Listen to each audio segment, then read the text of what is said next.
सीधा वीकेंडी के इस मैदान में।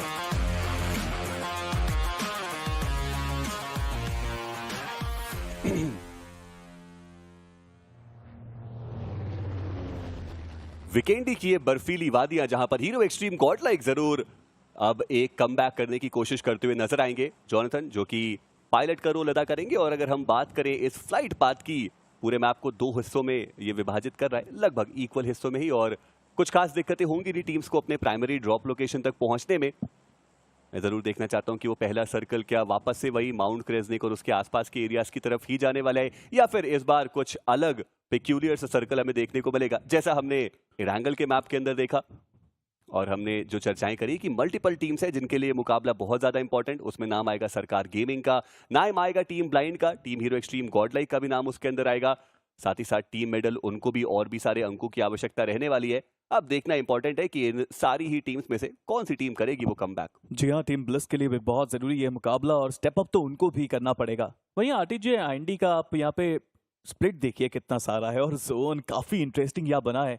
अब एंकी ये कैसल काफी इंपॉर्टेंट एक एरिया बनता है, और रैंगुटान जहाँ पे जा रहे हैं कोल माइन के आसपास, वो एरियाज भी जरूरी रहेंगे। माउंट क्रेजनिक हमेशा ही वीकेंडी में काफी क्रूशियल स्पॉट बनता है टीम्स के लिए, वहां पे आपको होल्ड कर सकते हैं, इन्फॉर्मेशन आपको मिलती है।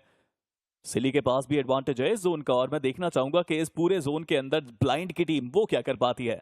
जी हाँ, ओरंगुटैन को आप देखिए कितना बड़ा एरिया जो उनके खाते में गया, और माउंट क्रेजनिक वो बहुत इंपॉर्टेंस रखता है ऐसे सर्कल के अंदर, और वहां पर अभी ओरंगुटैन का वर्चस्व हमें देखने को मिल रहा है। हालांकि आरू थोड़ा दूर गए, टीम एक्स पार्क के काफी ज्यादा करीब है, और जल्द ही वो भी व्हीकल लेकर के अपनी लूट को कंप्लीट करने की कोशिश करेंगे। अब देखिए, जैसा हमने TWOB को देखा पिछले मुकाबले में कि वो उस ब्रिज को ब्लॉक करके बैठे हुए थे, क्योंकि उनको भी पता था कि वो 60 से कहीं ज्यादा अंक निकाल चुके और उनको ज्यादा दिक्कतें होंगी नहीं। वैसे ही टीम एक्स पार्क भी अभी तक उन्होंने जितने भी मैचेस खेले हैं, आज के दिन पे ऐसा लग रहा है कि हाँ वो आए हैं फिनिशेस निकालने के लिए, टीम्स को चेज उन्होंने बहुत ज्यादा किया। तो मैं मान के चलता हूं कि ये भी वो मुकाबला होगा जहां पे टीम एक्स पार्क अपनी बेसिक लूट कंप्लीट करेगी और उसके बाद वही अग्रेसिव माइंडसेट के साथ खेलती हुई नजर आएगी। देखिए करना भी चाहिए, ऑलरेडी काफी सारे पॉइंट्स है टीम एक्स पार्क के पास, और वो इस चीज को अफोर्ड भी कर सकते हैं। लेकिन वीकेंडी में ना वो थोड़ा सा स्लो खेलते हैं शुरुआत में, लेट रोटेशन करते हैं, चौथे पांचवें सर्कल में फिर वो लेट आते हैं। हालांकि रिकॉर्ड काफी अच्छा रहा है टीम एक्स पार्क का वीकेंडी के मैचेस के अंदर, तो कोशिश वही करेंगे कि दोबारा से अपनी सेम स्ट्रेटजी के साथ जाएं। इग्नाइट गेमिंग मीनवाल उनके लिए इंपॉर्टेंट ये मुकाबला, देखते हैं वो क्या करते हैं, क्योंकि कंसिस्टेंट इतने नहीं रहे हैं इग्नाइट गेमिंग जितने पहले के राउंड्स में थे। हालांकि ग्लिम्सेस अभी भी दिखाया है सेमीफाइनल्स के अंदर कि वो बेहतर एक टीम है। वहीं ओरंगुटान जैसा आपने बताया, अलग अलग प्लेयर्स ने स्प्लिट लिया, लेकिन अभी लूट की कोई कमी नहीं देखने को मिलती। जी हाँ, और हमने देखा है कि टीम ओरंगुटैन काफी ज्यादा देर तक वो स्प्लिट को अपने कंटेन करते हुए नजर आते हैं, और towards the and he reunite होते हुए नजर आते हैं प्लेयर्स। ऐसे में जोकर, उन्होंने इन्फर्नो स्क्वाड के किसी तो खिलाड़ी को स्पॉट किया है, पर बहुत ज्यादा ओपन में हमें जोकर देखने को मिल रहा है। वहां से अगर शॉट्स आए मुश्किलें बढ़ सकती है। चलिए फाइनली उन्होंने भी जतिन को स्पॉट कर लिया है, और वो एक कवर के अंदर देखने को मिल रहा है। एनिमीज हिट किया जा चुका होगा, और देखना इंपॉर्टेंट है कि जैसा रेगुलर टीम एक्स पार्क का गेम प्ले होता है इस पर्टिकुलर मैप में कि वो रुक के खेलते हैं, लेट रोटेशन करते हैं, उसको वो प्रायोरिटाइज करेंगे, या फिर अभी जब ओवरऑल स्टैंडिंग्स में वो काफी ऊपर देखने को मिल रहे हैं तो फिर अग्रेसिव स्टैंस पे ही जाएंगे। बट जोकर की हालत खराब होने वाली है, यहाँ पे मुश्किलें बढ़ेंगी, क्योंकि इन्फर्नो स्क्वाड के बाकी प्लेयर्स भी यहाँ पे आ रहे हैं, और टीम एक्स पार्क के प्लेयर्स अभी तक यहाँ पहुंचे नहीं है। हालांकि मिनी मैप पे मैं देख पा रहा हूँ आगे आने की कोशिश जरूर है, बट जोकर डिफरेंट एंगल से उनके ऊपर स्प्रे आ रहा है, और finally it was a matter of time, Jatin के द्वारा उनको नॉक किया गया और बहुत आसानी से उनको खत्म भी किया गया। इन्फर्नो स्क्वाड की एक अच्छी शुरुआत, बट टीम एक्स पार्क अब जब ये एक प्लेयर गवा चुके हैं तब आने का फायदा नहीं है, उनको भी वापस बैक ऑफ करना चाहिए और अपनी लूट पे फोकस करना चाहिए। बट इन्फर्नो स्क्वाड मुझे लग रहा है कि ये भी काफी अग्रेसिव खेल सकते हैं इस मैच के अंदर। जी हाँ, अभी के लिए तो अपने आप को रीपोजिशन करते हुए नजर आ रहे हैं। स्प्रे गॉड को तो देखिए कि उन्होंने क्या बढ़िया ऑफ गार्ड एंगल वहां पे क्रिएट करा, और अब उनको भी पता चल चुका है कि प्लेयर्स निकल गए, बट टीम एक्स पार्क इस फाइट के लिए जाएंगे ही जाएंगे। स्पीरो, वहां पे मैं आपसे असहमति दर्ज करूंगा, क्योंकि उनके एक प्लेयर को डाउन किया गया है और टीम एक्स पार्क वो बदला लेना जानती है। कॉटन को डाउन किया गया, और अब वो जो सिचुएशन है वो इवन स्टीवन हो चुकी है। अभी तो एक ही खिलाड़ी को डाउन किया है, मुझे उम्मीद है कि बाकी प्लेयर्स को भी चेस करते हुए नजर आएंगे ये खिलाड़ी। इनफैक्ट इन्फर्नो स्क्वाड की अगर हम चर्चा करें, उनके बाकी के प्लेयर्स वापस आ चुके हैं, क्योंकि उन्होंने कहा अब तो ये युद्ध हो ही जाए। अब देखना इंपॉर्टेंट रहेगा कि गॉटन को क्या रिवाइवल मिल पाएगा। हालांकि सारंग एक बहुत बड़ी एंगल उनके पास मौजूद है, बट उनकी पोजीशनिंग ऑलरेडी रिवील्ड आउट है। और जिस प्लेयर को वहां पे नॉक किया गया था उनको भी रिवाइव मिल रहा है, तो मुश्किलें बढ़ सकती हैं टीम एक्सपार्क की। But inferno squad PMWI IGL रास्ता बदला है, दूसरी तरफ से आए हैं, बट टीम एक्सपार्क काफी हायर ग्राउंड एडवांटेज है मल्टीपल प्लेयर्स के पास। यहाँ से अगर स्प्रे गॉड ने किसी को स्पॉट किया तो आराम से नॉक मिल सकता है, और स्पॉट किया है 2 प्लेयर्स को, रिवाइवल वहां पे मिला है, बट ये स्प्रे ज्यादा सही से कनेक्शन हो नहीं पाया। सिंगल टैप का भी मौका उनको मिलेगा जरूर, बट अभी के लिए फुल 6x में उन्होंने स्प्रे करने की कोशिश करी, हालांकि स्मोक के चलते डैमेज नहीं दे पाए। ग्रेनेड्स का इस्तेमाल अभी भी किया जा रहा है और सारंग के सामने 3 खिलाड़ी हैं, आइसोलेटेड प्लेयर हैं सारंग। हालांकि उनके पास वो हाइट का एडवांटेज है और इन्फर्नो स्क्वाड के प्लेयर वो फुटहिल्स पे मौजूद है। ये बैरल का बहुत बढ़िया स्प्रे जो स्प्रे गॉड के द्वारा हमें देखने को मिला। आप देखिए इतने डिस्टेंस पर उन्होंने वो नॉक निकाला है, और बैरल का रिकॉइल कंट्रोल करना काफी ज्यादा चैलेंजिंग रहता है। ऐसे में एक और ग्रेनेड जो ऊपर की तरफ जाएगा, सारंग अभी भी वो इंतजार कर रहे हैं, वो ग्रेनेड्स के उतने बेहतर कनेक्शन आए नहीं, और अब टीम एक्सपार्क उनके भी बाकी के 2 प्लेयर्स यहाँ पे रीजॉइन करते हुए नजर आएंगे, और अब एक 3v3 की ये फाइट। देखिए उनका नाम स्प्रे गॉड है, तो किसी भी वेपन से स्प्रे वो कर ही लेते हैं, बट यहाँ पे मुश्किलें बढ़ सकती हैं इसलिए भी क्योंकि इन्फर्नो स्क्वाड का जो एक प्लेयर पहले चला गया था, अगर वो पीछे आ जाएं और वहां से वो स्प्रे दें तो टीम एक्सपार्क की मुश्किलें बढ़ती नजर आएंगी। बट अभी के लिए टीम एक्सपार्क हायर ग्राउंड एडवांटेज उनके पास है, लेकिन फिर भी नेड्स आ रहे हैं इन्फर्नो स्क्वाड के। इन्फर्नो स्क्वाड की सबसे अच्छी बात यहाँ पे कि बार बार प्लेयर्स को रिवाइव किया और हार अभी तक मानी नहीं है उन्होंने। जी हाँ, अब देखना इंपॉर्टेंट रहेगा कि वो ओपनिंग नॉक दोबारा से कैसे क्रिएट करा जाएगा, या फिर टीम एक्सपार्क वो किसी और एंगल पे जाने की कोशिश करेंगे। दूसरी तरफ टीम ब्लाइंड उनकी मुश्किलें बढ़ाई जा रही हैं। हैदराबाद हाइड्रास की बात करें, वो भी थोड़ा मुश्किलों में हमें देखने को मिल जाएंगे। डीपी का वो ग्रेनेड जहां पे लॉबस्टर को डाउन किया गया, पर टीम एक्सपार्क अभी भी इंतजार कर रही है। एक खिलाड़ी है जो व्हीकल लेकर के ऑफ गार्ड एंगल क्रिएट करने के लिए गए हैं। हैदराबाद हाइड्रास उनका सफाया हो चुका है। इस मुकाबले में भी वो एक भी अंक लेकर के नहीं जा पाए, और ऐसे में वो जो बॉटम पे टीम मौजूद है वो इस मुकाबले में भी उतना बेहतर परफॉर्म नहीं कर रही है, क्योंकि एलिमिनेशन तो ब्लाइंड का भी हो चुका है। ब्लाइंड आज का दिन बिल्कुल भी अच्छा गया नहीं उस टीम का, थोड़ा सा अलग खेलना पड़ेगा कल के दिन में जब वो आएंगे। बट ओरांगुटान मुश्किलें अभी खत्म हुई नहीं है, एचपी पूरी तरह से हील कर ही नहीं थी सब प्लेयर्स ने, और विंड गॉड का आगमन यहाँ पे हो चुका है। बताना चाहूंगा विंड गॉड का वीकेंडी भी काफी स्ट्रॉन्ग रहा है, पास्ट में रश कर रहे हैं, कॉन्फिडेंट नजर आ रहे हैं। वो नीड वो गलत जगह पे बाउंस हो गया, अदरवाइज नॉक मिलता था वहां पे विंड गॉड के ड्रीम्स को। जी हाँ, और अभी भी ग्रेनेड्स किए जा रहे हैं लगातार। विंड गॉड की बात करें, पिछले मुकाबले में भी काफी देर तक सर्वाइवल आया था, लेकिन उतने सारे फिनिशर्स उनके पास गए नहीं। इस मुकाबले में थोड़े अग्रेसिव माइंडसेट के साथ वो शुरुआत करने की कोशिश कर रहे हैं। हालांकि उनके पास मौका है कि वो अभी भी बैक ऑफ कर सकते हैं उस फाइट से, लेकिन ये काफी बढ़िया एंगल है जो सवितार के पास हमें देखने को मिल रहा है, और ऐसे में जब वो स्मोक हटेगा दुर्घटना जरूर घट सकती है। एक और प्लेयर वो व्हीकल लेकर के पीछे की तरफ जाएंगे, शायद AKOP को उन्होंने स्पॉट किया, जी नहीं, वो स्कोप आउट उस टाइम तक कर चुके थे। वहीं दूसरी तरफ टीम एक्सपार्क वर्सेस इन्फर्नो स्क्वाड, वो फाइट रिज्यूम होती हुई नजर आएगी, जहां पे जतिन ऑलरेडी डाउन है, और इन्फर्नो स्क्वाड देखिए कॉन्फिडेंस वाइज अगर बात की जाए तो टीम एक्सपार्क का कॉन्फिडेंस अभी के लिए तो बहुत ज्यादा ऊपर। जी हाँ, और एक प्लेयर भी उनका बहुत ऊपर है जो वहां से कवर देना चाहते हैं, और इसीलिए गोटेन वहां पे जा नहीं रहे। बट स्प्रे गॉड स्पॉट किया उन्होंने, यहाँ पे शॉटगन के शॉट्स यहाँ पे देने चाहते थे, बट गोटेन उनको पता है कि वो डैमेज बहुत दे चुके हैं, वो नीचे आए, लेकिन उनको स्प्रे गॉड स्पॉट ही नहीं हुए। नेड को कर रहे हैं, बट पीछे सारंग जहां पे है ना, वहां से कवर देना बहुत मुश्किल है, and that is the reason एक्सपार्क के प्लेयर्स इतना पुश नहीं कर रहे और उसी एंगल पे अभी के लिए होल्ड कर रहे हैं। स्प्रे गॉड फाइनली उन्होंने अपने आप को हील जरूर कर लिया है।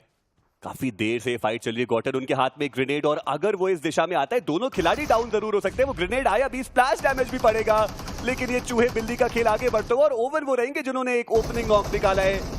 IGL डाउन किए जाएंगे, और स्प्रे गॉड के कंधे पे पूरी जिम्मेदारी DBS वर्सेस बैरल की वो फाइट, जहां पे स्प्रे गॉड को भी डाउन किया गया, और अब सारी जिम्मेदारी आ चुकी है सारंग के कंधे पे। देखना ये कि क्या वो अपनी टीम को बचा पाएंगे, लेकिन एक ग्रेनेड उनके बहुत करीब आया, स्प्लैश डैमेज वो भी उनके ऊपर आता हुआ नजर आएगा। सारंग उनको भी शट डाउन किया गया, और इन्फर्नो स्क्वाड एक बहुत लंबी मुठभेड़ के बाद ये फाइट उनके खाते में, और 4 फिनिशेस भी। जी हाँ, देखिए टीम एक्सपार्क ने सिर्फ फाइट इसलिए ली क्योंकि उनको पता था पॉइंट्स बहुत ज्यादा हैं, वो रिस्क ले सकते हैं। हालांकि जैसे हमने पहले यहाँ पे इस बारे में चर्चा करी थी कि पीछे जाना ज्यादा बेहतर ऑप्शन था उनके लिए, क्योंकि ये 4v3 की फाइट थी। मीनवाइल इन्फर्नो स्क्वाड काफी खुश होंगे। अब आप इनके बारे में सोचिए कि कितना ज्यादा मनोबल बढ़ेगा इनका, कॉन्फिडेंस कितना बूस्ट होगा। एक्सपार्क जैसी अग्रेसिव टीम को हराया इन्होंने बैटल में, और वीकेंडी है तो जोन का भी अभी शुरुआत में आपको इतना डैमेज नहीं मिलेगा, और आप आराम से जोन की तरफ जा पाएंगे। मैं बस ये देख रहा हूं स्पीरो की कितनी सारी टीम्स है जो बिल्कुल सेंटर में जाकर के बैठ गई है। और पूरा सर्कल खाली है, कहीं से भी कोई भी टीम आराम से आ सकती है किसी भी कोने से और वो जोन को इन्फिल्ट्रेट कर सकते हैं। ये भी काफी बेहतरीन स्ट्रेटजी हमें देखने को मिल रही है टीम्स के द्वारा, यानी कि वो मान के आए कि हाँ फाइट इनिशियली अवॉइड जितनी ज्यादा हो सकती है वो करेंगे, खासकर वो टीम्स जो मिड पैक और बॉटम पैक में देखने को मिल रही है। जो टेबल टॉपर्स है वो तो खैर काफी अग्रेशन दिखाई रहे हैं, पर कुछ इस प्रकार से हैदराबाद हाइड्रास वर्सेस टीम ओरंगुटन की वो फाइट हमें देखने को मिली, जहां एक बार फिर से हैदराबाद हाइड्रास निराश करते हुए नजर आए हैं। आज के दिन इनका भी कुछ खास नहीं गया इनकी, थोड़ा सा स्टेप अप करना पड़ेगा, बट एक पल के लिए लग रहा था कि फाइट वो जीत सकते हैं। बट आरू दोबारा से, हमने पहले भी चर्चा करी है right, and I still remember BGIS 2024, हम दोनों ही एक वीकेंडी का मैच खास कर रहे थे, 1v4 शॉटगन से किया था आरू ने जी। कुछ वैसी यादें दोबारा से ताजा करा रहे हैं आरू। शॉटगन बहुत स्ट्रांग है इस प्लेयर की, और अभी के लिए तो जोन के अंदर एक बहुत अच्छी पोजीशन भी है उनके पास। जी हाँ, और जब आप BJS की यादें ताज़ा करा ही रहे हैं तो फिर हम वो पिस्टल वाली फाइट कैसे भूल सकते हैं, जो आरू पिस्टल से रैंगल पे उन्होंने प्लेयर्स को डाउन किया था, और ऐसा लग रहा था कि शायद वो फाइट अपने लिए निकाल सकते हैं, क्लच आउट कर सकते हैं। बट पिछले मुकाबले में टीम लिम्रा के ड्रैगन थे जिन्होंने बहुत सारे फिनिशेस निकाले, 7 फिनिशेस उनके खाते में 785 का डैमेज दिया, और टीम ड्रैगन्स उनको भी उन्होंने बहुत ज़्यादा मुश्किलों में डाला था जब वो पानी के इलाके से जाने की कोशिश कर रहे थे सर्कल के अंदर। VXT के सौम्यराज 6 फिनिशेस उनके पास भी थे। आज के दिन से पहले ड्रैगन के पास 50 फिनिशेस थे, और पहले के मैच में भी उन्होंने अच्छा खेला था, इस मैच में भी 7 फिनिशेस निकाले थे, और अब एक और मैच बचेगा जो अगला होगा टीम लिम्रा के लिए। थोड़ा सा और ऊपर जाते आपको वो नजर आएंगे आईक्यू MVP कंटेंडर्स की लिस्ट में। हालांकि रेकनिंग वर्सेस न्यूमन, ये अल्टरकेशन हो सकती है जोन के बाहर। जी हाँ, और काफी इंटरेस्टिंग ये फाइट हमें देखने को मिलेगी, जहां एक तरफ न्यूमन है जो बहुत ही ज्यादा कंसिस्टेंट है, 60 का आंकड़ा वो पार कर चुके हैं, और टीम रेकनिंग जो ओवरऑल बढ़िया खेल के गए, बट अभी भी वो डोमिनेटिंग परफॉर्मेंस उन्होंने दिखाया नहीं है जो एक्सपेक्टेड था इस टीम ने। बहुत स्ट्रॉन्ग ये टीम है, ग्रेविटी IGL बहुत ही ज्यादा दमदार वो IGL हमें देखने को मिलता है। और जैसे कि आप आईक्यू कंटेंडर्स की बात कर रहे थे, मुझे लगता है कि अब एडबिनो की वो जो गद्दी है वो बहुत ज्यादा खतरे में आ चुकी है उस पहले पायदान की। जी हाँ, गद्दी खतरे में जरूर है, बट अगर आप चाहते हैं कि आपका गेम प्ले बेहतर हो जाए और आप कोई गलती ना करें, तो आपके पास एक अच्छा डिवाइस तो होना बनता है, और वो डिवाइस हम आपको बता देते हैं आईक्यू 12 शानदार ये डिवाइस है। ऑफ कोर्स हमारे ऑफिशियल स्मार्टफोन पार्टनर भी हैं आईक्यू, और यार लैन पे जब इस डिवाइस पे प्लेयर्स खेलेंगे मजा बहुत सा ही आ जाएगा। जी हाँ, स्मूथ एक्सपीरियंस उनको मिलने वाला है, और वो जो कंपटीशन है उसका स्तर हमें काफी ज्यादा बेहतरीन देखने को मिलने वाला है। तो जरूर जाइए आईक्यू 12 को चेकआउट कीजिए। रेकनिंग के हंटर्स, ये भी काफी दमदार खिलाड़ी हमें देखने को मिला है, वाइपर, और हम हर बार चर्चा करते हैं वो 18 फिनिशेस जो वो BGIS के इनिशियल राउंड्स में लेकर के गए थे, चिकन डिनर्स की लड़ियां लगा दी थी इस टीम ने। हालांकि वो अलग कहानी थी, ये अलग कहानी है, वहां कंपटीशन अलग था, यहाँ पे कंपटीशन अलग है। बट टीम रेकनिंग आप कह सकते हैं कि हाँ अभी तक प्रभावित उन्होंने किया है, काफी बढ़िया ही खेल के गए, कंसिस्टेंट नहीं रहे, बड़े मैचेस नहीं निकाले, बट ओवरऑल बढ़िया खेले। जी हाँ, बड़े बढ़िया खेले हैं, और मुझे लगता है ना रेकनिंग को इतनी जरूरत भी नहीं होती कंसिस्टेंसी की, क्योंकि जब वो अच्छा खेलते हैं वो एक ही बात में कसर पूरी कर जाते हैं, बहुत सारे उनके पास फ्रैग्स होते हैं। बट कुछ इस तरह से यहाँ पे खत्म हुआ वो पहला मुकाबला, जहाँ पे इन्फर्नो स्क्वाड और टीम एक्सपार्क के बीच में एक फाइट थी। जतिन ओजी डाउन हुए थे नीचे जाते जाते, फिर एक्सपार्क्स के प्लेयर्स ने पुश किया। हालांकि नंबर्स गेम का डिसएडवांटेज था, और जो नेट गेम प्ले हमने देखा यहाँ पे वो बेहतरीन साबित हुआ। गॉटन ने काफी अच्छे जंप शॉट्स दिए, बैक टू बैक प्लेयर्स को डाउन किया। आए थे यहाँ पे टीम एक्सपर्ट के सारे खिलाड़ी की और बेहतर कर पाए, बट फिर नंबर्स गेम के अभाव में वो भी बैकफुट पे चले गए। जी हाँ, और गॉटन ने वहाँ पे 2 फिनिशेस भी निकाले, और आप कह सकते हैं कि एक अच्छा ट्रेड जहाँ पे मात्र अपना एक ही खिलाड़ी गवाया और 4 फिनिशेस उनके खाते में आ चुके हैं। लेकिन इन्फर्नो स्क्वाड को बड़ा मुकाबला चाहिए, अभी भी वो काफी ज्यादा पीछे हमें देखने को मिलने वाले हैं। सरकार गेमिंग, इंपॉर्टेंट ये मुकाबला तो उनके लिए भी है, और वो जो सेंट्रल एरियाज रहते हैं उसके अराउंड हमें देखने को मिल जाएंगे। रेकनिंग लेट रोटेशन करते हुए नजर आएंगे। इग्नाइट की बात करें वो भी सर्कल के बाहर है। इन्फर्नो स्क्वाड, उनको भी एक लंबा फासला तय करना पड़ेगा, पर दिक्कत भरा वो लंबा फासला होगा नहीं, क्योंकि एजेस पूरी तरीके से खाली है। तो अगर आप लेट रोटेट करके भी आएंगे तो भी आपको गेट कीप करती हुई कोई टीम मिलेगी नहीं। जी हाँ, बट कुछ देर पहले हमने विंडगॉड को देखा था आक्रमण करते हुए ओरंगुटान के ऊपर, बट उस फाइट का कोई अंजाम निकला नहीं। दोनों ही एक रोड के राइट साइड चला गया और एक रोड के लेफ्ट साइड चला गए, कोई फाइट वहां हुई नहीं। हालांकि रेकनिंग, देखिए जब आप लेट रोटेशन करते हैं ना, आप वहां पे चाहते हैं कि आपके पास लूट की कोई कमी नहीं हो। हालांकि मुझे अभी के लिए तो सिर्फ एवरेज लूट ही देखने को मिल रही है। हंटर्स के पास भी यहाँ पे 3 ही फर्स्ट एड हैं, पीछे हमने जो प्लेयर देखे उनके पास भी 3 फर्स्ट एड थे। थोड़ी सी फर्स्ट एड की कमी आपको भारी पड़ सकती है वीकेंडी में। बट अभी भी काफी लंबा समय है, आप आराम से लूट अभी भी कर सकते हैं। जी हाँ, और वो हील बैटल वाली स्ट्रैटेजी जिसके बारे में हमने इतनी सारी चर्चाएं करी है, मुझे लगता है कि टीम्स होंगी जो उसको प्रायोरिटाइज करने की कोशिश करने वाली है। VXT इनका भी बढ़िया रन चल रहा है और सोमराज ने काफी ज्यादा इंप्रूव किया अपने आप को। उनकी जो फायर पावर है वो काफी इंप्रूव्ड हमें देखने को मिल रही है। बस देखना ये इंपॉर्टेंट रहेगा कि किस प्रकार से अब ये टीम इस मुकाबले में खेलेगी। अभी के लिए एक डिसेंट पोजीशनिंग उनके पास मौजूद। न्यूमरिक्स फॉरएवर की बात करें, वो भी सर्कल के अंदर पहुंचते हुए नजर आएंगे और काफी शांति का ये जो पूरा माहौल है वो हमें देखने को मिल रहा है। ऐसे में मैं स्पीरो जरूर आपसे समझना चाहूंगा कि हीरो एक्सट्रीम गॉडलाइक जब हमने उनको शुरुआती 3 राउंड्स के अंदर देखा था, बहुत ज्यादा बेहतर वो खेल के गए थे, डोमिनेटिंग परफॉर्मेंस दिखाया था, लेकिन ये सेमीफाइनल्स की चुनौती के सामने अभी तक ऐसा लग रहा है कि घुटने ही टेकते हुए नजर आए हैं। देखिए हर जगह पे ना फॉर्मेट अलग था, वहां पे फॉर्मेट अलग था, वहां थोड़ा सिंपलर फॉर्मेट था, यहाँ पे थोड़ी मुश्किलें आपके लिए ज्यादा बढ़ जाती हैं बिकॉज हर मैच आप एक अलग ग्रुप के साथ खेल रहे हैं। ड्रॉप लोकेशंस में आपने बदलाव किया है इस राउंड के लिए, और रोटेशन करके जोन में जाना फिर फाइट्स लेना इतना आसान किसी भी टीम के लिए रहा नहीं। वापस आएंगे इस टॉपिक पे, बट ब्लिस की फाइट हुई है सरकार गेमिंग के साथ और दोनों टीम्स को भर भर के पॉइंट्स चाहिए इस मैच से। जी हाँ, देखना यह है कि क्या सरकार गेमिंग वो दहाई के आंकड़े तक पहुंच पाएंगे, क्योंकि उस एक फिनिश के साथ भी वो 8 अंक तक पहुंचे हैं और काफी ज्यादा पीछे वो ओवरऑल स्टैंडिंग्स में हमें देखने को मिल रहे हैं। इनफैक्ट 24वां पायदान जो इन 24 टीम्स में से उनके पास मौजूद है।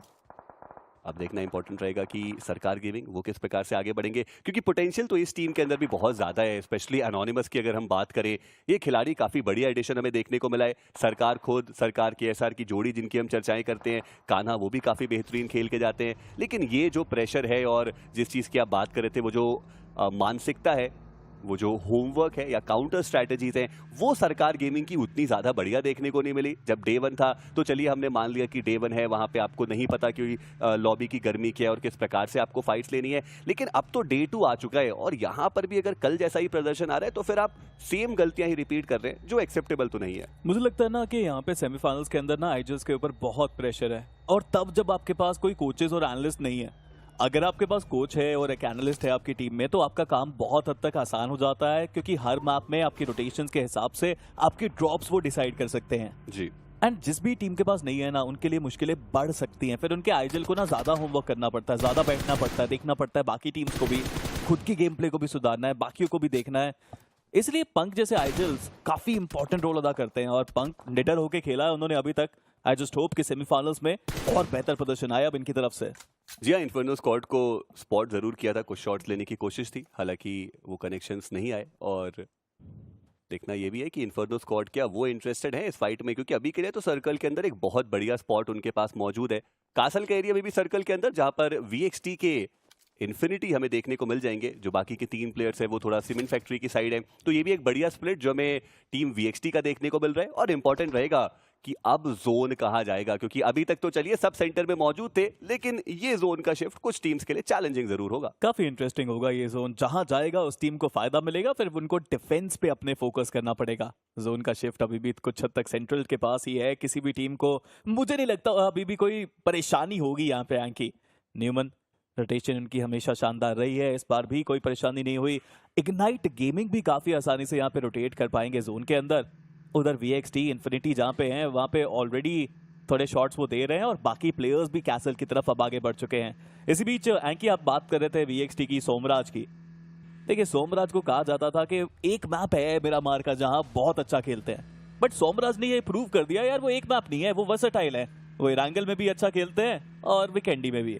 जी हाँ, और इसीलिए मुझे इस बात से बहुत दिक्कत होती है जब हम चर्चाएं करते हैं कि ये टीम इस मैप में बहुत स्ट्रांग है और यहाँ तो परफॉर्म करके जाएगी ही जाएगी। अगर आप प्रो टीम है तो आपको हर एक मैप पे अपना वो बेस्ट फुट फॉरवर्ड रखना चाहिए और हर एक मैप आपके लिए वो स्ट्रांग होना ही चाहिए। VXT अभी तक उन्होंने वो बेहतर कोशिश करके दिखाई है और देखना यह है कि अब जब वो सर्कल के अंदर भी काफ़ी आसानी से पहुंच जाएंगे, क्या वो इस मुकाबले को एक बड़े मुकाबले में परिवर्तित कर सकते हैं। वही टीम इग्नाइट फाइनली उन्होंने भी ब्लू को आउटरन कर दिया है और अब वो भी सर्कल के एजेस के राउंड पहुंच चुके हैं। ब्लिस एक बहुत इंपॉर्टेंट मुकाबला उनके लिए भी। वहीं रेकनिंग के खिलाड़ियों ने मेडल के प्लेयर्स को स्पॉट किया था वहां पे, और देखना इंपॉर्टेंट रहेगा कि रेकनिंग क्या वो सीधे स्लैम इन करेंगे या फिर थोड़ा रुक के एक डिफरेंट एंगल से सर्कल में जाने की कोशिश करेंगे, क्योंकि दूसरी तरफ न्यूमन मौजूद है। काफी समय बाद मैं देख रहा हूँ प्लेयर्स को यहाँ पे कंपेटिटिव एनवायरनमेंट में स्नो बाइक चलाते हुए। इंटरेस्टिंग है। ग्रेविटी सबसे आगे चल रहे हैं अपनी टीम के, ऑफ कोर्स वो आईजेल हैं, रास्ता ढूंढना चाहते हैं। 2 प्लेयर्स रेकनिंग के यहाँ पे स्नो बाइक्स का इस्तेमाल कर रहे हैं। वहीं अगर हंटर्स की बात करें, वो पीछे जिम्मा में है और चेज करना चाहते हैं, बट रेकनिंग बहुत मुश्किल रहेगा यहाँ पे एंट्री करना जोन के अंदर। बट आते आते इमोर्टल ने नॉक करा, रेकनिंग के एक प्लेयर ने आई थिंक नोमेन के एक प्लेयर को नॉक किया था, बट ओमेगा उन्होंने बैकफायर में 2 प्लेयर्स को डाउन कर दिया। रेकनिंग जो एंट्री करना चाहते थे जोन के अंदर, वो अब बैकफुट पे देखने को मिलती है। देखिए इंटेल उनके पास मौजूद थी नहीं और उनको लगा कि इस पर्टिकुलर एंगल से अगर वो सर्कल के अंदर एंट्री करेंगे तो वो उनके लिए आसान हो सकता है। बट अभी के लिए मात्र एक खिलाड़ी हंटर्स जो बचते हुए नजर आएंगे और उनके लिए एक 1v4 की स्थिति है और वो बिल्कुल भी आसान होगी नहीं, वो भी तब जब सामने न्यूमन एक्स फॉरएवर मौजूद है जो 70 अंक निकाल चुकी है। उनका तो अलग ही कॉन्फिडेंस आपको देखने को मिल जाएगा। हंटर्स वो थोड़ा बैक ऑफ करने की कोशिश कर जरूर है, लेकिन उनका भी सर्वाइवल अब यहां से बहुत ज्यादा मुश्किल होता हुआ अपने आप को हील करना पड़ेगा। उसके बाद जोन को भी आउटरन करना है और सर्कल का अगला शिफ्ट वो भी इन दोनों ही टीम से दूर। बट ब्लिस, ये उनके पास एक बहुत बढ़िया मौका है स्पीरो कि इस मुकाबले को बड़ा बनाया जाए और उस कॉन्फिडेंस को वापस लाया जाए। ऐसा मौका बार बार नहीं मिलता और अब तो जोन का सेंटर है और ओरंगुटान के पास भी पूरा मौका है कि इस मैच को बड़ा बनाया जाए। लेकिन हमने पास में बहुत बार देखा है कि ओरंगुटान जोन के सेंटर में होते हैं तो वापस चले जाते हैं एजेस पे, उनको एजेस खेलने ज्यादा पसंद है। हालांकि इस बार आरू के पास आ रहे हैं बाकी players, which is a really good thing. But जितनी जल्दी आप ये डिस्टेंस क्लोज इन करेंगे उतना फायदा मिलेगा, बिकॉज बाहर से भी देखिए इन्फर्नो स्क्वाड भी उस जगह से आना चाहती है, इग्नाइट गेमिंग की टीम भी वहीं से आना चाहती है। वहीं न्यूमन एक्स फॉरएवर उस एक प्लेयर को छोड़ के ये भी आ गए जोन की तरफ। जी हाँ, और उनको भी पता है कि ये लीजिए ओमेगा ने फाइनली उनको स्पॉट कर ही लिया और टीम रेकनिंग 0 के साथ इस मुकाबले से बाहर किए जाएंगे। लेकिन दूसरी तरफ एक इंपॉर्टेंट फाइट जहां पे सरकार गेमिंग के एनोनिमस को डाउन किया गया VXT के द्वारा, और देखना इंपॉर्टेंट रहेगा कि क्या वो अपने आप को सर्कल के अंदर लेकर के आ पाएंगे। वहीं टीम सिली उन्होंने न्यूमन को पकड़ा और वहां पर एक खिलाड़ी को भी डाउन किया गया है। बट सरकार gaming another game, same old story, मुश्किल है उनके लिए बहुत ज्यादा। और अब सरकार और कान्हा मात्र 2 ही खिलाड़ी बचते हैं और उनके सामने है इन फॉर्म VXT जो काफी ज्यादा अग्रेशन ओरिएंटेड खेलती है। मुश्किलें बहुत बढ़ चुकी हैं, बट क्लच तो निकालना पड़ेगा, कोई ऑप्शन आपके पास है नहीं। बट सिली का पीछे से स्प्रे आया, VXT के एक प्लेयर को डाउन किया। उधर हीरो एक्सट्रीम गॉड लाइक उनकी भी फाइट शुरू हो चुकी है। बट सरकार गेमिंग की ये जो 2 प्लेयर्स बचे हैं कि इनको कुछ ना कुछ करके यहाँ पे अपना 100% एफर्ट दिखाना पड़ेगा। हालांकि अभी नेट्स वो सही जगह पे पहुंच नहीं पाए, इवन VXT के नेट सही जगह नहीं पहुंचे। कान्हा एक घर में, सरकार दूसरे घर में, अगर एक तरफ आक्रमण हुआ तो कवर भी नहीं दे पाएंगे एक दूसरे को। और एनोनिमस वो अभी तक सरवाइव कर रहे थे, वो वहां पर इंटेल जरूर ट्रांसफर कर रहे होंगे कि सामने एग्जैक्टली क्या चल रहा है। वहीं दूसरी तरफ RTGX IND, एक तरफ से हीरो एक्सट्रीम गॉड लाइक थी, दूसरी तरफ से मेडल थी और इन दोनों के बीच में फंस के RTGX IND का भी काफी सस्ते में वो जो सफाया है वो हो चुका है। बट अब देखना ये कि सरकार गेमिंग के ये 2 खिलाड़ी क्या ये कुछ अलग करके जा सकते हैं। वहीं इन्फर्नो स्क्वाड की बात करें, उनकी भी मुश्किलें बढ़ाई जा रही है।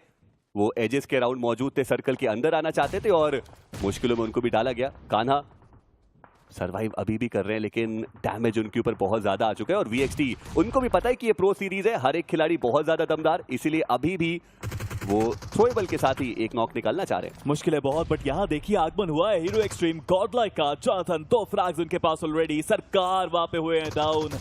कान्हा अकेले प्लेयर को 2 टीम्स का सामना करना है और ये बिल्कुल आसान नहीं होने वाला। बट क्या सिम को अंदाजा है कि कोई प्लेयर उनके सामने वाले घर में बैठा है? नो फुट स्ट्रैटेजी कान्हा की अभी के लिए तो चलती हुई, but hero extreme Godlike Jonathan he is just waiting and वो चाहते हैं एक और फ्रैग निकालना वहां से। जी हाँ, एडमिन उन्होंने कान्हा को फिनिश ऑफ जरूर किया लेकिन चुनौती अभी भी बाकी रहेगी। जोनाथन वो एक ग्रेनेड कुक कर रहे थे, थोड़ा ओपन में वो गए और उनको डाउन किया जाएगा। अब एक 2v4 की सिचुएशन है, एक तरफ है हीरो एक्सट्रीम गॉडलाइक और दूसरी तरफ है VXT। हीरो एक्सट्रीम गॉडलाइक को बहुत सारे अंकों की आवश्यकता यहां से पड़ने वाली है। VXT ऑलरेडी बहुत ज्यादा ऊपर मौजूद, इसमें अच्छी चीज बस एक है कि दोनों ही टीम सर्कल के अंदर मौजूद है। वहीं दूसरी तरफ इग्नाइट, उनके ऊपर ओरंगुटेन की चुनौती और सर्कल का ये जो शिफ्ट है, ये एक हार्ड साउथ ईस्टर्न शिफ्ट देखने को मिलता हुआ। AKOP कितना डैमेज देंगे इस लॉबी के अंदर? ऑलरेडी 500 से ज्यादा डैमेज वो दे चुके हैं, कमाल का वो प्लेयर है। बट हीरो एक्सट्रीम गॉडलाइक के लिए जरूरी है ये मुकाबला। अभी भी सिर्फ एक प्लेयर के साथ वो बचे हुए हैं और VXT को देखिए, मैं अभी भी हैरान हूं देख के, आखिर इस कंपाउंड में आने से पहले नेट्स कितने थे उनके पास, खत्म ही नहीं हो रहे हैं। पहले सरकार गेमिंग पे नेट्स किए और अब यहाँ पे हीरो एक्सट्रीम गॉडलाइक पे नेट्स कर रहे हैं। Simp is the last one standing. एडमिनो को रिवाइव करना एक ऑप्शन है जो वो करते हुए, और स्मोक का वहां पे इस्तेमाल नहीं किया गया। मैं देखना चाहता हूं कि स्मोक्स क्या मौजूद है। जी नहीं, स्मोक्स मौजूद है नहीं सिम के पास, और मैं वही सोच रहा था कि इतने ओपन में वो रिवाइवल क्यों एग्जीक्यूट कर रहे हैं। एडमिन उनको रिवाइवल मिला है, देखना ये है कि अब वो किस प्रकार से अपने आप को हील करेंगे। बट VXT वो पूरी तरीके से हावी होना चाहते हैं और यहाँ पे टीम हीरो एक्सट्रीम गॉडलाइक का बच पाना वो असंभव ही रहेगा। सिम को आगे गए, उन्होंने 2 प्लेयर्स को डाउन किया और अब क्या वो इस क्लच को कंक्लूड कर पाएंगे, वो देखने वाली बात। एक 1v4 की चुनौती उनके सामने मौजूद रहने वाली है। 2 प्लेयर्स को उन्होंने डाउन किया है। सिम, हमने चर्चाएं की भी है कि फिनिशेस वो उनके पास उतने सारे नहीं है, बट अब ये उनके पास मौका है राइज करने का। एक और प्लेयर को उन्होंने डाउन किया, सोमराज, वो वहां पे रिवाइव कर क्यों रहे थे, बट अब इन्फिनिटी वर्सेस सिम की एक फाइनल बैटल हमें देखने को मिल जाएगी। सिम अपनी जिंदगी का one of the most important clutch करने के बहुत करीब, लेकिन मेडल यहां पर आ जाएंगे। वो नॉक प्लेयर को फिनिश भी नहीं कर पाए और हीरो एक्सट्रीम गॉडलाइक मात्र 3 अंक के साथ इस मुकाबले से बाहर। मेडल मेडल मेडल, पूरा गेम खराब कर दिया हीरो एक्सट्रीम गॉडलाइक। और वहां देखिए वो फ्रैग्स, 4 पॉइंट्स ही मिले यहाँ पे VXT को। उनका भी समापन देखा, विंड गॉड का दूर से स्प्रे आया और उन्होंने खत्म किया उस आखिरी प्लेयर को। कमाल की बैटल यहाँ पे चल रही है, थर्ड पार्टी यहाँ पे हो रही है, बट आतंकी एंड ओरंगुटान वो रुक नहीं रहे, वो हार नहीं मान रहे। बैक टू बैक नॉक्स वो निकाल रहे हैं, बैक टू बैक फ्रैग्स वो निकाल रहे हैं, बट विंड गॉड एक बहुत कन्फाइंड एरिया में प्लेयर यहाँ पे, और स्मोक के खत्म होने के बावजूद रिवाइवल पूरा हो गया, लेकिन नेट्स तो अभी भी आएंगे इनके ऊपर। वो नेट पेड़ से टकरा गया और पीछे चला गया। एक और ग्रेनेड आया, सवितार को हल्का सा स्प्लैश डैमेज पड़ा जरूर है, और मुझे लगता है कि ओरंगुटन उनके पास नेट की तो खैर कोई कमी होगी नहीं। साइड लाइन्स वो अपनी क्लियर करके ही आगे जाना चाहेंगे, और ऐसे में रेक्स एक बहुत ही ज्यादा खूंखार वो खिलाड़ी और उतना ही बेहतरीन उनके द्वारा स्प्रे भी देखने को मिलेगा। आतंकी को उन्होंने डाउन किया है, थोड़ा टाइम बाय किया है, लेकिन टीम ब्लेस मात्र 1 अंक वो इस मुकाबले से लेके गए। हम चर्चाएं कर रहे थे कि उनके पास वो जोन का एडवांटेज है, लेकिन उसको भी वो भुना नहीं पाए। और इसी बीच टीम मेडल, उनका ये बहुत बेहतरीन मुकाबला जाता हुआ। सैफ वो ऑलरेडी 5 फिनिशेस निकाल चुके, माफी चाहूंगा साहिल, वो 5 फिनिशेस निकाल चुके। और याद कीजिए स्पीरो, विकेंडी का ही वो वर्चुअल वर्ड था जहां पे मेडल ने कमबैक करके क्वालिफाई किया था सेमीफाइनल्स के लिए। और अभी भी विकेंडी का ही वो वर्चुअल वर्ल्ड है जहां पे विकेंडी में डोमिनेट करती है, आपको मेडल नजर आ रही है। चारों प्लेयर्स के पास पूरा जोन का एडवांटेज है, और ओरंगुटान हालांकि मुझे लगता है कड़ी चुनौती देगी यहाँ पे मेडल ई स्पोर्ट्स को, बट न्यूमन गेमिंग उनका भी अभी के लिए हील बैटल चल रहा है जोन के बाहर। इग्नाइट गेमिंग उनका भी हील बैटल चल रहा है, और वेस के पास सिर्फ 7 फर्स्ट एड अभी बचे हैं। हालांकि 5 फ्लैग्स ऑलरेडी न्यूमन निकाल चुके हैं, और आज का दिन कमाल का गया है इस टीम का भी। देखिए 75 अंक उनके पास मौजूद है, और मुझे लगता नहीं है कि इससे ज्यादा कट ऑफ कहीं से कहीं तक जा सकता है, तो दिक्कतें कुछ होंगी नहीं न्यूमन के लिए। वो काफी आसानी से और ऊपर बढ़ते हुए नजर आएंगे। पर देखना अब ये है कि टीम मेडल वर्सेस ओरंगुटन की इस डिसाइडर फाइट में आखिर जीत किसकी होगी। देखिए सिली भी यहाँ पे मौजूद है और उनके पास भी वो मैन एडवांटेज है, बस दिक्कत ये कि वो सर्कल के बाहर है। और ऐसे में मेडल वर्सेस ओरंगुटन की अगर फाइट पहले इनिशिएट होती है, सिली को फायदा ज्यादा हो जाएगा। देखने वाली बात रहेगी क्या गाड़ियां हैं सिली के प्लेयर्स के पास, बट चलिए शुरुआत तो यहाँ पे करी है टॉप डॉग ने। एक अच्छा नेट डाला, AKOP को डाउन किया। टॉप डॉग एक और नेट उनके हाथ में, इस नेट के साथ सबका टूट सकता है ओजी का, बट जी नहीं, विज गॉड पीछे गए, सही समय रहते बचे वहां पे, बट रश कर दिया यहाँ पे ओजी के प्लेयर ने। आतंकी अपने साथियों को बचाना चाहते हैं, थोड़ा सा एक्स्ट्रा टाइम बाय करना चाहते हैं, तभी वो यहाँ पे आए हैं, और डिस्ट्रैक्शन का काम तो कर दिया उन्होंने। जी हाँ, FPP पे स्विच भी किया था बीच में टॉप डॉग ने। आतंकी की बात करें, उन्होंने गेट इन किया, साइड चेंज की, और वापस से वो फाइट के लिए जाएंगे। और आतंकी वो महत्वपूर्ण नॉक निकालते हुए, लेकिन अब उनको भी टेक डाउन किया जाएगा। काफी आगे वो आ गए थे, और इन्फर्नो उन्होंने आरू को डाउन किया। मैं इसी चीज की चर्चा कर रहा था कि टीम सिली के पास वो मौका बनेगा, व्हीकल लेके वो क्लोज इन करते हुए नजर आएंगे, बट इन्फर्नो उनके ऊपर पलटवार आएगा AKOP का। विज गॉड उनको साहिल के द्वारा डाउन किया जाएगा, और ओरंगुटन वो 2 टीम के बीच में सैंडविच हो चुके थे, उनका सफाया, लेकिन 13 अंक तो फिर भी लेके जाएंगे वो। लेकिन इस समय भी सिली ने पूरा रश नहीं किया, उन्होंने एक प्लेयर को पीछे रखा था कि वो हील बैटल कर पाए, बट वो सिली का प्लेयर बहुत करीब आ चुका है इग्नाइट गेमिंग के प्लेयर के। क्या हील बैटल में बाधा आएगी, ये भी देखने वाली बात। बट फिर से जोन यहाँ पे आया है मेडल के ऊपर, फिर से पूरा एडवांटेज लेके आया अपने साथ सिली। अब इस जोन में जाना पड़ेगा, और वो रोड क्रॉस करना बिल्कुल आसान नहीं होगा। लेकिन स्मोक्स है सिली के पास। अब देखना इंपॉर्टेंट है कि वो एक खिलाड़ी के आगे आएगा, और न्यूमन की ओवेस वो है जो सिली के उस प्लेयर के बहुत ज्यादा नजदीक से हील बैटल करके आगे जा रहे हैं। देखिए ये भी हो सकता है कि 1 अंक वो मिल जाए, बट ओवेस वो मुश्किलें बढ़ा सकते। टीम सिली की इन्फर्नो को स्कॉट किया गया, और वहां पे पलटवार आया इन्फर्नो का, वो फिनिश इन्फर्नो के पास जाएगा, और टीम सिली वो बहुत आगे बढ़ सकते हैं, लेकिन इन्फर्नो जो बहुत ज्यादा डैमेज थे, साहिल के द्वारा उनको डाउन किया जाएगा। और अब ग्रेनेड्स की जो बौछार है वो हमें देखने को मिल रही है। काफी बढ़िया एंगल्स हैं अभी मौजूद टीम मेडल के पास, और ऐसे में सिली मात्र 2 ही खिलाड़ी जो यहाँ मौजूद, 2v4 की सिचुएशन। बहुत ही मुश्किल। चलिए 1v4 कर दीजिए, एक प्लेयर तो बहुत पीछे है यहाँ पे, और टीम मेडल एक और शानदार अपॉर्चुनिटी मिली थी वीकेंडी में, जोन बना था उनके ऊपर और वहां पे उन्होंने प्रदर्शन करके दिखाया है।